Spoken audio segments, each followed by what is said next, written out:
Hello, it's me, Sassy TikToker, the one and only. If you like sassy videos, please consider subscribing and hitting that like button. In this video, there's not a whole lot to update about 2RAW2RIDE. We are still waiting for his arraignment on the 22nd. Can't wait to hear the results from that. I'm not getting my hopes up though. We haven't received the report from Washington yet when Scraps and the sheriffs met up with him. Has there been any updates on Falcon and Pete? It's been pretty much radio silence. I hope they haven't been forgotten already. I know Falcon Express is still keeping tabs, so they have not been forgotten. One of the Falcon's project members has been in contact with a reporter. I spoke with a reporter last night to push Scraps to take action. His arraignment is set for 8/22, and it doesn't help him much that he lied about getting a brand inspection in Montana. Those are public records, and I checked. I will be there next week and will also be meeting with the reporter in person. There's been some possible sightings of him riding the horses around in Stevensville, Montana. Falcon and Pete haven't been spotted in sales ads for a while, but he has also apparently been seen still riding around town with them. We are still getting periodic sightings of him, but with them being on private property, there's not much to do. We are also working on projects in North Carolina. Thank you for the brief update. The law or order would still apply to private property, would it not? The citation is in Idaho. He's in Montana. We'd need Montana governor to be on board with extradition, but there's other stipulations that would make it all extremely difficult. There may not have been any videos made, but Tassie has commented in multiple places that they aren't done keeping tabs on him. Montana is not praised for its animal abuse intervention. I'm a citizen of Montana. Not to be a dark cloud on all these efforts. If there are sightings, why not post the pictures? Probably because he's accomplished his goal, and there's little care about him now. It's unfortunate. As far as I'm aware, we haven't been sent any recently. Trust me, we still care. I'm going to Idaho myself next week for his arraignment. From what I saw, Texas and Wyoming aren't much better. We haven't heard anything from Scraps in their report yet, but I spoke with a reporter last night who is going to contact them for more information. Is he staying in Washington or is he trying to get back to Texas? He's in Montana. Stevensville, Montana. I'm thinking he is working on Serena's ranch in Big Hole Valley. Just a guess. He blew his cover in text messages. He is Serena. There is a real Serena. She is on the Big Hole Valley Facebook page if you check the videos. It's funny, cause he is using her name as a fake. The horses are both listed in his Linktree, but the links don't go to ads anymore. Falcon Express keeps information under their belt until it's time to tell the world. Which I can't blame them since some run with information. There is no way those horses will be sold for what he wants.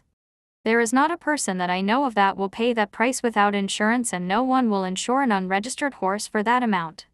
They will pop up again when he thinks he's been forgotten about. Just be patient.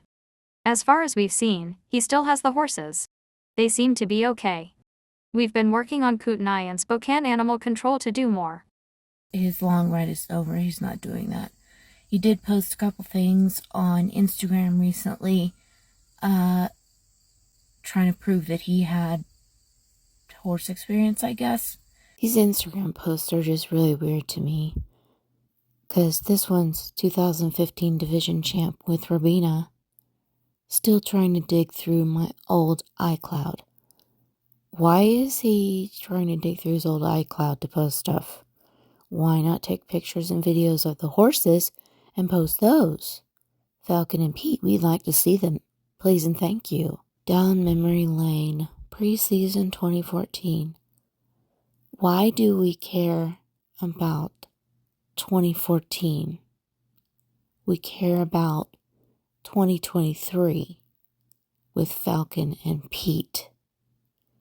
You know, the two horses that you're trying to sell. I think you would want to post about them, right? Am I right? I know I said in the comments of my last video I would read the Kootenai County reports. So here we go. Report for incident 23-32010. Narrative crime report. Additional names, descriptions, injuries, yes. Describe. Bay horse sustained a large saddle sore and swollen right hind foot. Related report numbers 23-32249. Narrative.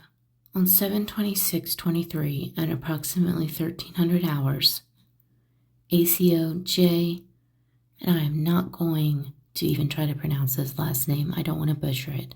So I'm just going to use the initial N.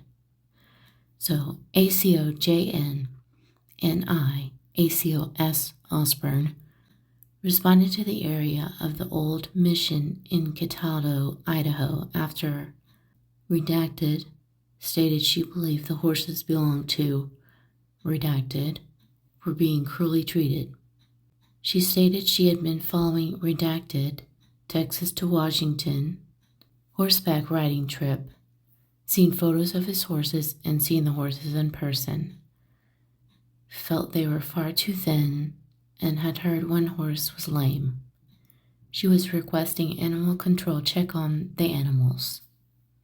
Redacted stated she had last seen Redacted in the town of Kootenai after traveling from the old mission along the trail of the Coeur d'Alenes, and felt he should be continuing along that path. After searching the trail of the Coeur d'Alenes and surrounding area for a couple hours, we were unable to locate Redacted.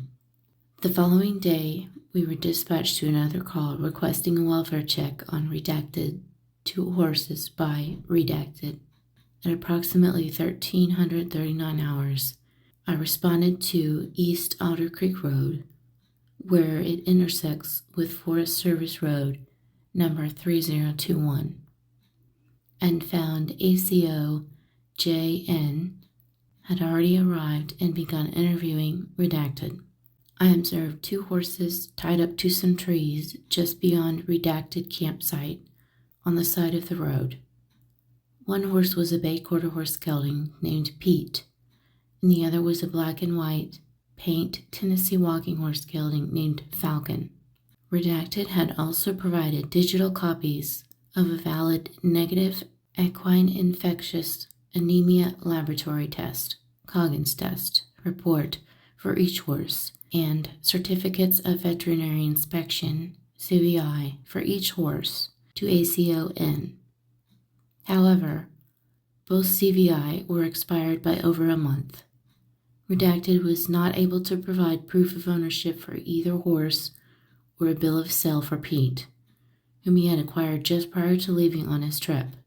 The Coggins test results form for Falcon, and both expired CVI forms had Redacted name on them. I was able to confirm via telephone call to Redacted the name on Pete's Coggins test results document that Redacted had purchased the horse from them on 5/5/23. Redacted showed me his horses, which I took photographs of with my department-issued cellular telephone. I observed Falcon to have an estimated body condition score, BCS, of 3 on a scale from 1 to 9, with scores of 4 to 5 being the average/healthy range. I estimated Pete's BCS to be 2.5 to 3. Although the horses were thinner than an average healthy horse, a BCS of 3 is not unreasonable for an athletic horse exercising as much as these 2 horses were doing on a daily basis for the past several months. Redacted showed me the bags of high-quality pellet senior equine feed he was providing the horses, in addition to grass grazing. I also observed Pete to have a large, open, oozing, and swollen saddle sore approximately 4 inches long on his right rib cage, and his left hind fetlock was significantly swollen. Redacted stated he had a farrier out just that afternoon to remove the horse's old shoes and replace them with new ones. However, because Pete was lame on his right rear foot, he could not replace the left rear shoe until Pete could put weight on the right foot again. Redacted stated he had also already made an appointment for the following day with M. McKinley and Peters Equine Veterinary Hospital to provide him with current CVI for his horses. Additionally, he stated he was changing his plan to end his trip in Spokane instead of Seattle, and would be taking some time to rest the horses until Pete's foot and saddle sore healed enough to finish the ride from the current location to Spokane. I advised redacted he was in violation of Idaho Code 25-221, which requires all livestock transported across state lines to have current veterinary health paperwork. I presented him with Idaho Uniform Citation number 205781 for this violation, and issued a verbal warning for not being able to provide proof of ownership with an equine passport, brand inspection documents, or bills of sale. Additionally, I presented redacted with a directive compliance agreement, see attached, with instructions to obtain a private veterinary exam for proper diagnosis and treatment plan for the saddle sore, swollen foot, and body condition. I advised him to trailer the horses, at least Pete, if they were to relocate at all prior to continuing their trip to Washington, and until he was recovered from the two ailments. Redacted stated he understood and agreed to the conditions. He signed the document in acknowledgement and received a copy for his records. Redacted stated he had friends, redacted and redacted, in Dalton Gardens that would be able to assist him with transportation and lodging for the horses. He appeared genuinely concerned for the horses' well-being and willing to provide necessary care for them. I did not observe any intentional animal cruelty at this time. This report is a summary of the events to my best ability. Disposition CS. Kootenai County Sheriff's Office, Supplemental Narrative Report, Incident Number 23-32010, Date 1312 hours on 7/28/23. Report Sequence 1. Name J.N. Deputy Supplemental Report. On 7/27/23, at approximately 1307 hours, I, ACO J.N., arrived on scene at the northwest corner of East Alder Creek Road and Forest Service Road 3021. I was the first to arrive, as ACO S. Osborne was to arrive shortly after. On scene, I spoke with Redacted, who had his horses tied to a nearby tree and his camp set up there. He stated that the farrier had reshod the horses, but had to wait on one hoof on one of the horses, as it had become rock bruised.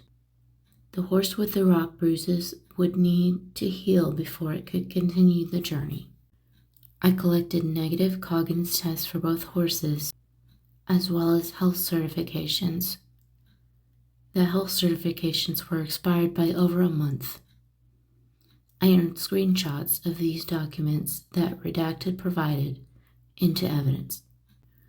I took some preliminary photos of the horses with my department-issued smartphone, and also entered the photos of the horses into evidence. Redacted stated he was in contact with Redacted and Redacted, who were going to trailer his horses to Dalton Gardens till they had healed. I verified this with Redacted by telephone. While on scene, I spoke with a member of the social media crowd that had expressed concerns for the horses. She provided me with a screenshot of a conversation between a nearby resident and another member of the social media crowd. The conversation clip indicated that the Redacted was belligerent, drunk, and possibly looking to prey on teenage girls. I entered the screenshots into evidence. While speaking and interacting with Redacted, he was very calm and cooperative and showed no signs nor indications of alcohol nor impairment. ACO Osborne handled the enforcement and additional investigation of this call. The disposition of this case remains closed summons. Citation issued. Disposition CS. Kootenai County Sheriff's Office Supplemental Narrative Report, Incident Number 23-32010, date 1711 hours, 7/31/23. Report Sequence 2. Name S. Osborne. Deputies Supplemental Report. On 7/31/23, I, ACO S. Osborne, retrieved voicemail message left on 7/28/23 at 1118 hours from Redacted. He stated he had taken his horses to a friend's residence in Montana, where they would be recuperating. He stated he would be obtaining brand inspections and a veterinary appointment while in Montana in order to obtain a current health certificate before re-entering Idaho to complete his trip to Spokane.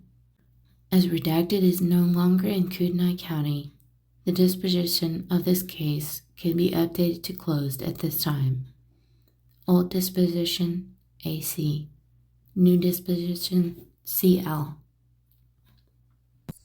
Basically, I think he's just goofing around in Stevensville, Montana until he doesn't sell the horses and wears out his welcome. I guarantee you, with his reputation, how he's made himself so infamous, wherever he goes to work next, people will be watching. You just Google his name and you can see. Witts End Quarter Horses is located in Fayetteville, North Carolina.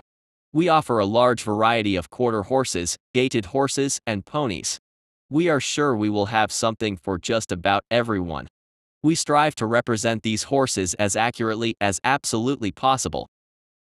Falcon's project has found the next case. Witts End Quarter Horses. Watch out, Cumberland County, North Carolina. Another equine facility faces allegations of horse mistreatment in Cumberland County, North Carolina. Fayetteville, North Carolina. A growing controversy has emerged surrounding the treatment of horses at Witts End Quarter Horses, located off Enniskillen Road in the Cedar Creek area. Central to the uproar is an online video that has gained significant traction after being posted to the Nextdoor app and also making rounds on Facebook and TikTok. Viewers of the video have described abuse that involves a young horse being pulled by a utility vehicle, falling to its knees, and then water hosed until it stands back to its feet. Another clip shows what appears to be strikes to the horse while laying on the ground and legs kicking after each strike. Some viewers have gone so far as to liken the treatment to waterboarding and not a proper technique for training the large animals. In response to the outcry, the owner of Witts End Quarter Horses has publicly defended the methods shown in the video. They have described the practice as a necessary part of halter breaking, a foal, and have urged those unfamiliar with horse training to better understand the process before jumping to conclusions. They further emphasized their commitment to transparency, noting that horse owners associated with their facility receive regular updates, including photos and videos sent to owners with horses left on consignment. Additionally, the owner pointed to the consistent care given to the horses, such as the 6-week regular intervals with a farrier. With many opinions and emotions running high, the community is left seeking clarity on the matter. It was reported that local authorities made a visit last week, but did not view the circulating video during the time. While some owners of the facility defend its practices, others are voicing concerns about the potential for mistreatment, and are calling for further investigation by Cumberland County, North Carolina Animal Services. In the quest for clarity and ensuring the well-being of the horses, we'll give more info and update the details as released. If anyone has further info, they are directed to reach out to Cumberland County Animal Services at 910-321-6756. A foal, 2 months old, probably almost 3 months old. and it's very, very disturbing. I don't recommend that anyone watch this video if you have a particularly hard time watching animals being mistreated. I'm choosing my words wisely because I know how YouTube is. Viewer discretion is advised. It's hard to watch. So if you don't want to see that, I'll leave a timestamp. You can skip over it. Unacceptable behavior from our neighbors. This has gotten to so many people who care, and I love that. All of these horses still are not safe in their hands. We need something done soon. This hurt my heart so bad Monday night. The last thing I wanted to see out my window was a foal fighting for its life. This is so graphic, I haven't even been able to watch the videos after I recorded them. There is an open investigation on the abusers who dragged, beat, and waterboarded this 2-month-old foal. This is Witts End Quarter Horses. Cumberland County Animal Control is investigating. Any abuse reports can be made by emailing ccac@cumberlandcountync.gov. Call, email, share.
Witts End Quarter Horses closed down their website.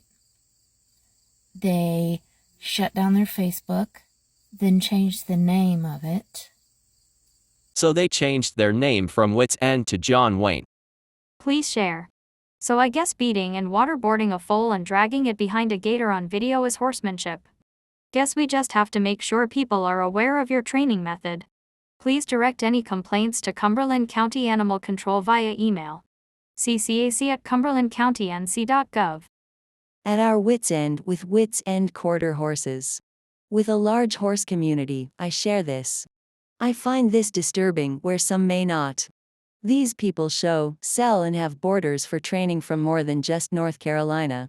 I'd personally steer clear and hope that sharing this brings awareness, and to be honest, keeps people from sending their horses to people like this. In a video you see them waterboarding this baby, which is basically attempted drowning of the foal until it's forced to move, stand or possibly drown. A second video shows them physically beating and dragging the poor foal to get it to stand. North Carolina needs better laws. As long as an animal has water and some sort of food, they do nothing. Witts End Quarter Horses are abusers to the animals. I signed into my email and I get notifications from that Nextdoor app. Someone posted on there and I made the mistake of watching their videos. I am livid. Not sure where Witts End Quarter Horses is located, haven't researched it that much, but if any of you have any affiliation with them or they take care of your horses, you may want to think twice about using their services. There are videos here of them waterboarding and dragging horses behind their 4x4s. They call it horsemanship, I call it mistreatment. I tried to find their Facebook page, but apparently, they have deleted their account. Apparently, this is in Cumberland County and both the Sheriff's Department and Animal Control went out there and supposedly they didn't find any issues. I call BS. I can't believe the authorities viewed these videos and did nothing. The videos speak for themselves. You don't treat animals like this. So jail time. Witts End Quarter Horses, mistreated horses locally. Let's make them famous. Not their first run-in with issues of these. They need to be shut down. Let's make them famous. I think they deserve jail time. They continue to harm and mistreat horses. They live behind my sister, and I often see them out there beating and harassing their horses. Not normal training. This is not normal. From waterboarding to dragging them around with their side-by-sides and four-wheelers. They normally have 25 to 50 horses at a time training them like this. Links below to send complaints to. Thank you, Keely, for doing this. I don't care if you are or are not a horse person, this should anger you as a human being with any kind of empathy for a living being. In no situation is this okay, and it darn sure isn't any kind of horsemanship, as they've argued and excused it to be. They need to be stopped and face the consequences. I'm asking everyone to share and reach out in every way possible. I'm tagging several outlets below in hopes of bringing it in front of the right people to make things happen. Contact: Cumberland County Animal Services, Cumberland County Sheriff's Office, Sheriff Ennis W. Wright, Cumberland County, North Carolina, WRAL Sarah Kruger, WRAL Monica Lalibert, WRAL Tiffy, ABC 11, WTVD, NC Horse Council, American Quarter Horse Association, ABC 11 Eyewitness News. What can you do to help? Here you go. Good morning, everyone. Here are email addresses that I would like to ask you guys to send emails to about the mistreatment on the foal by Witts End Quarter Horses. You can copy links to my post here on Facebook to add to your emails for them to see everything. Animal welfare at aqha.org. RH contact at aol.com. See Connor at apha.com. Let's flood them with emails asking for the suspension or revocation of her membership. And let me add, it's under the name Kylie Parker, not Kaylee Simpson. Without her membership, she cannot continue breeding and showing, thus putting her out of business. Witts End Quarter Horses responded. It's pretty funny how you can make such a judgment off of a video without hearing each side of the story. Funny thing is, the people who took these videos actually have bought horses from us, mistreated them by starving them with no feed or hay. Anyways, I know you could care less about my side of the story as you have already made a juvenile judgment. This is a weanling filly that's our personal horse. She is not owned by anyone else but us. She is our futurity prospect that we have 15,000 into, just to put her on the ground. If you seriously think we would harm or endanger such a large investment to us, you're pretty delusional. This filly has had a known bad reaction to any pressure since the day we put just a halter on her. This was her second time asking her to lead off with a lead. Of course, the neighbors won't video or post any of the good behavior we got out of her yesterday as they're a one-sided street. Every method has been tried on this filly to encourage her to lead. Rope behind the butt, walking with mom, people next to her encouraging her, feed, etc. This is a vice this filly was born with. She tore the skin off of my hand to red raw meat yesterday, the minute I asked her gently to walk off. Therefore, we are not going to put ourselves in any more danger of getting hurt. She was tied to our side-by-side so she could figure out pressure and release on her own, without the side-by-side even moving. She non-stop had her moments, and finally gave in. The videos of her being dragged is videos of us giving her relief from where she went back so aggressively and laid down. We wanted to ensure she had a loose lead to stand up. The water hose was never used on her past her face. It was used to rinse her off and keep her cool, as the ground was muddy from a prior storm coming in, and we like clean horses. It's funny how she's so mistreated, but yet scratch-free. Was evaluated by Animal Control and the Sheriff's Department this morning, and they had no concerns with her. Said they didn't need to tour our facility even though we offered it many times, and we welcome them to come back at any given time with open arms. So call it how you see it. But it's funny that 6 other weanlings were halter broke and were let off this year with 0 issues. So much mistreatment, right? If you actually knew us and knew who we are, you would highly think different. Facts are facts. We are nothing but honest and open about anything. We have nothing to hide here. It would be gladly appreciated if everyone that feels this is wrong also reports them. Animal Control 910-321-6852. Call the cops. What the heck are you waiting for? Let me first say I cannot watch the video. I refuse to watch it, so my opinion is going strictly off of what I've read. The going back and forth thing is really childish and passing the buck is just crazy. Would have had the police on the phone. For any non-horse person on here talking that this baby was mistreated. Animal Control and the Sheriff's Department came out at 11:30 a.m., evaluated the baby. Saw no concerns with her or any horse here. We welcomed them with open arms and told them to come out here any time of the day and day of the week. They saw 0 issues and proceeded on with their day. Please learn horsemanship and what it takes to halter break lead a baby next time. Witts, yeah, I'm not reading all of that nor am I getting in your drama. All I know is the video I seen was mistreatment at your facilities. He was literally spraying the baby horse in the nostrils with the hose to make him her stand. Lana asking for help when she rubbed the horse raw that she bought from us. It's funny how we are. Witts, is this supposed to show everyone what you did, as it states the horse had spots when they got him from you? Regardless, you know you are wrong and yes, everyone that sees this should report you and let ACN. She looks pretty happy nursing on her mama to me. You drug her with your side-by-side. It is on video. I don't care who you are. That is wrong. That is your opinion. You know nothing about horses. Until you have 23 plus years of experience, then come talk to me. If there was any issues with the way we run or do things, something would have been done by now. Y'all need to worry about your own lives and stop worrying about ours.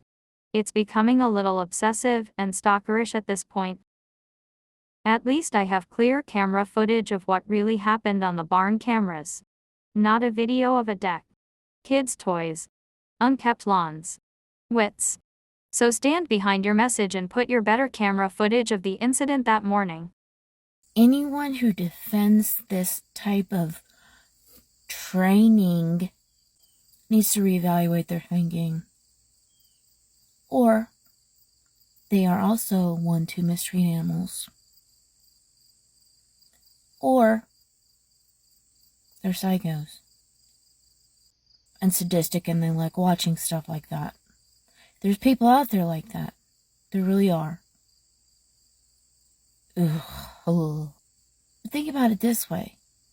If that was a dog or cat, what would it be considered? Mistreatment or training? Never, ever is it okay to treat an animal like this. And if they have the audacity to do it to this one foal, imagine how many other horses have been mistreated, I should say, by them. Witts End claims that this foal caused an injury to someone. If that's true, then what they're doing is basically just taking out their anger on it, punishing it with the excuse of training. And if the foal injured somebody before that, it sounds like it wasn't handled enough. It sounds like laziness. If you don't start out with them very young, they develop bad habits. They don't understand what you're asking them to do. And if you don't have enough patience, you're never going to get anywhere. And then that's when people resort to mistreatment and call it training. These are really well-known quarter horse breeders, which means that they have had many foals inside their training facility. And this is what they think is a regular, normal training method, which is waterboarding, beating, dragging them, flipping these foals over. I mean, the amount of damage psychologically and physically that can happen to these foals is just mind-blowing, that they would think that this is a okay way of breaking these foals. To get them halter broke. I mean, mind blown. But they think that they're just going to take down all of their ways of contact, and now this is just going to blow over and they'll be back up. But the public court of opinion does matter to ACS. They're in Fayetteville, North Carolina. The best thing we can do is flood ACS with calls in regards to what they did to this foal. We have a video. The proof is there. So they can act on it, or they cannot act on it, and we will be very loud. At official AQHA, please help these horses. AQHA is aware of the video circulating on social media, and we have procedures in place regarding animal welfare incidents. We are implementing measures to evaluate the situation and to determine a course of action. Thank you. AQHA Member Services. If you've made it this far, thank you so much for watching. I know these are really heavy, controversial subjects that we are covering. But if you like today's video, and you like my other videos, please consider subscribing and liking. Thank you. Love you. Bye.